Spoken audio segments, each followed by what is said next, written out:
NDA 2017 का question paper discuss कर रहे हैं हम।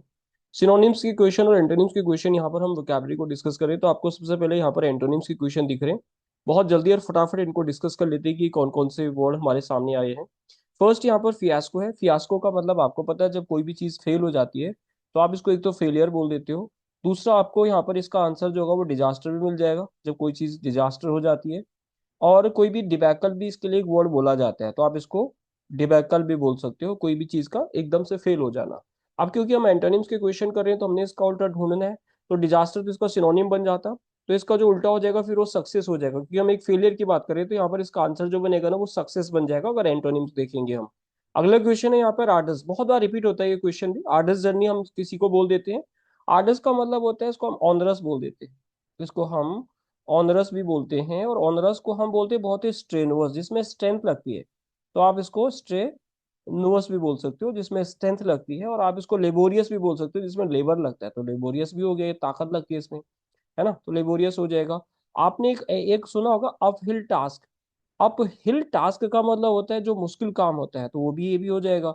और ये बहुत ही चैलेंजिंग टास्क रहता है, आप इसको चैलेंजिंग भी बोल सकते हो। यानी कुछ ऐसी ट्रैक आपने करना है, सपोज आपने वैष्णो देवी का ट्रैक करना है, तो एक आर्डस जर्नी रहेगी, वो एक ऑनरस जर्नी रहेगी। तो इसका मतलब कि काफी वहां पर आपको ताकत लगानी पड़ेगी, एफर्ट लगानी पड़ेंगी। तो इसका उल्टा क्या हो जाएगा फिर? इसका उल्टा हो जाएगा एफर्टलेस, है ना, जिसमें कोई एफर्ट ही नहीं लगता है। अच्छा, एफिएबल जो होता है ना, बहुत ही एफिएबल, बहुत बार रिपीट होता हुआ वर्ड है ये। एफिएबल के लिए मैं वर्ड लिखता हूँ, सारे काम के हैं ये। एक तो होता है इसमें एमिएबल, एक वर्ड लिख लेते हैं इसके लिए एमिकेबल। दो तो हमने एमिएबल, एमिकेबल और एफिएबल से समझ लिए, तीन बातें तो ये होगी। उसके बाद इसके लिए एक वर्ड लिखते हैं हम कंजीनियल। ये वर्ड मैं बहुत बार रिपीट कराता रहता हूँ। और इसके लिए मैं एक वर्ड और लिखता हूँ जेनियल। ठीक है। और कोडाइल, आपको पता है कोडाइल वेलकम, इसके लिए कोडाइल भी बोल देते हैं हम।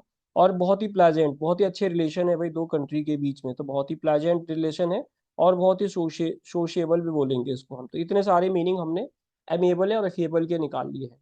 अब एफिएबल का मतलब ये बस ये हो गया है कि जो बहुत ही अच्छा है, मतलब पॉजिटिव वर्ड है ये। रिजर्व्ड, आपको पता है कि जो बंदा किसी से ज्यादा बातचीत नहीं करता है, तो रिजर्व्ड का मतलब होता है अनकम्युनिकेटिव। रिजर्व का मतलब होता है रेटिसेंट। रेटिसेंट बिहेवियर आपने सुना होगा, जो किसी से ज्यादा घुलता मिलता नहीं है, इंट्रोवर्ट टाइप का आप इसको बोल सकते हो। और इसको आप अनकम्युनिकेटिव भी बोल सकते हो, मैंने शॉर्ट में लिख दिया ये अनकम्युनिकेटिव, जो किसी का ज्यादा कम्युनिकेट नहीं होता है। और इसको आप रेस्ट्रेंट बोल सकते हो, अपने आप को कंट्रोल में रखता है, तो रेस्ट्रेंट है ना, इसको आप रेस्ट्रेंट भी बोल सकते हो।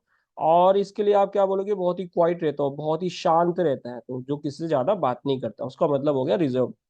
अच्छा, जो गलीबल होता है, गलीबल का मतलब होता है, गलीबल का मतलब मैं आपको किधर समझाऊं, इधर समझाता हूँ, यहाँ ध्यान से देखना। देखो, गलीबल का मतलब होता है क्रेडुलस, जो किसी की बात पे इजीली बिलीव कर लेता है। उल्लू बनाया बड़ा मजा आया, ऐसा पर्सन, है ना। और ये जो पर्सन होगा ना, इसको हम ससेप्टिबल ही बोलेंगे। क्योंकि ससेप्टिबल का मतलब ये कुछ भी कर सकता है भाई, इसको जैसे आप जैसे इंटाइज करोगे ये वैसे ही मान लेगा, मतलब उसको कुछ भी लालच दोगे वो लालच में कुछ भी कर लोगे, उसको क्रेडुलस बोलेंगे। उसको बोलेंगे कि भाई इंडिया में 12 बजे रात को सूरज निकलता है, बोलेगा हाँ निकलता होगा। तो रिजर्व्ड और गलीबल दो हमें पता लग गए, अफिएबल एक मीनिंग हमें पता लग गया। अब देखते हैं कि हमें सी में क्या दिया हुआ है। इरिटेबल और लवेबल बहुत ही सिंपल है। अब बताओ कि इसका आंसर क्या होगा, है ना। एंटोनिम बताना है तो ऑब्वियसली इसका आंसर क्या हो जाएगा? इसका रिजर्व्ड हो जाएगा। एफिएबल पर्सन तो जो बहुत ही सोशिएबल पर्सन है ना, किसी के साथ घुलता मिलता है। लेकिन ये पर्सन क्या हो गया? ये एफिएबल, ये रिजर्व्ड है ये, है ना, किसी के साथ घुलता मिलता नहीं है, अनकम्युनिकेटिव काइंड ऑफ पर्सन होगा। ऑस्पिशियस का मतलब शुभ होता है, पॉजिटिव वर्ड है। आपने ढूंढना है इसका उल्टा क्या होगा, ये इसका उल्टा है ओमनियस। तो ऑस्पिशियस का मतलब क्या हो गया? शुभ होता है जो ऑस्पिशियस होता है, यानी आप इसको लक्की भी बोल सकते हो, बहुत ही ऑस्पिशियस है। फॉर्चुनेट भी बोल सकते हो, है ना। इसके लिए एक वर्ड और लिख लो आप, अपॉर्चु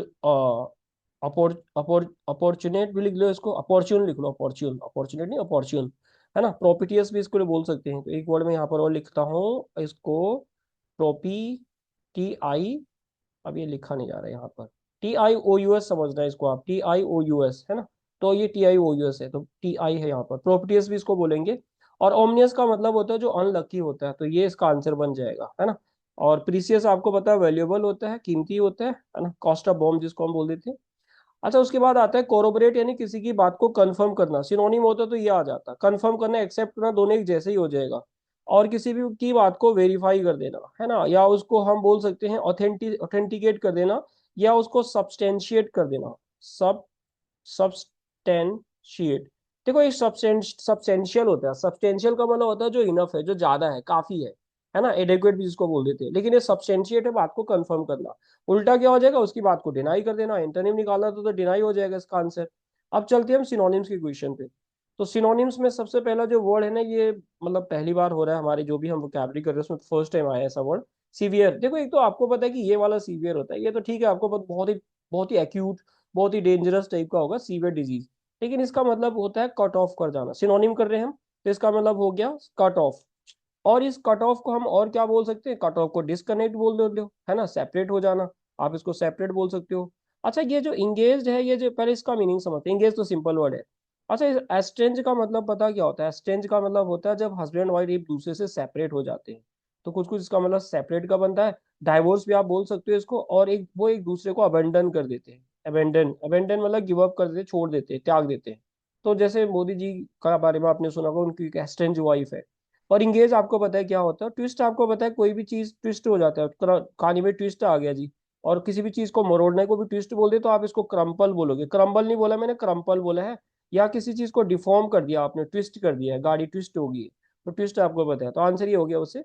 अच्छा काउंटर का मतलब क्या हो गया, काउंटर का मतलब किसी चीज को अपोज करना होगा ना, काउंटर करना, आप अपोज कर रहे हो उसको, counter balance, counter counter attack जैसे करते हैं। रिड्यूस आप बोलेंगे नहीं। देखो इनडिस्क्रिमिनेटली का मतलब क्या होता है, जो बहुत ज्यादा होता है, मतलब जिसका बोलते हैं ना विदाउट एनी डिस्टिंक्शन, ये इसका आंसर बन जाएगा। तो इसको हम बोलेंगे। और बोलते हैं ना बहुत ही ब्लाइंडली हम चीजों को यूज कर रहे हैं, इनडिस्क्रिमिनेटली हम अपने नेचुरल रिसोर्सेज को यूज कर रहे हैं, तो हो जाएगा ये। कंटिन्यूसली आपको पता है क्या होता है। अच्छा 19 पे चलते, तो यहाँ पर एक्यूमेन का मतलब होता है बहुत ही शार्पनेस। देखो आपने एक वर्ड सुना होगा बहुत ही श्रूड, तो आप इसको श्रूडनेस भी बोल लो आप, ठीक है। आपने एक वर्ड सुना होगा एस्ट्यूट, तो इसको एस्ट्यूटनेस बोल लो, है ना। इस टाइप का जो वर्ड होता है बहुत ही श्रूड, या बहुत ही जो शार्पकनिंग, क्लेवर टाइप का बोल लो, बहुत ही क्लेवर टाइप का है, बहुत क्लेवर, बहुत ही वाइज भी बोल सकते हो, इस टाइप का जो वर्ड होता है, यानी एक्यूमेन एक पॉजिटिव वर्ड होता है। अच्छा अब फेयरनेस, बोल्डनेस और फाइचसनेस तो आपको पता ही क्या होता है। देखो कैंडिड का मतलब होता है आउट स्पोकन, जो बहुत ही आउट स्पोकन होता है, जो फ्रैंक होता है। तो आउट स्पोकन भी हम फ्रैंक को बोल देते हैं, जैसे कोई बिंदास होकर कुछ भी बोल देता है, राखी सावंत जैसा, तो आउट स्पोकन आप इसको बोल लोगे। आप स्ट्रेट फॉरवर्ड भी बोल लोगे, जो सीधा बात करता है ना। और काइंडनेस, ये तो सारे सिनोनिम ही हो गए, बेनोवलेंट और टाइप के सिनोनिम में बनते हैं। तो ये हमें पता लग गया कि इसका फ्रैंक बन जाएगा आंसर। तो ये थी आज की हमारी जो छोटी सी वीडियो थी। और मैं ये उम्मीद करता हूँ कि ये वीडियो आपको पसंद आई होगी, अगर आई है तो आप लाइक शेयर एंड सब्सक्राइब जरूर कर सकते हो। मिलते हैं फिर अगली वीडियो में, तब तक के लिए बाय एंड जय हिंद।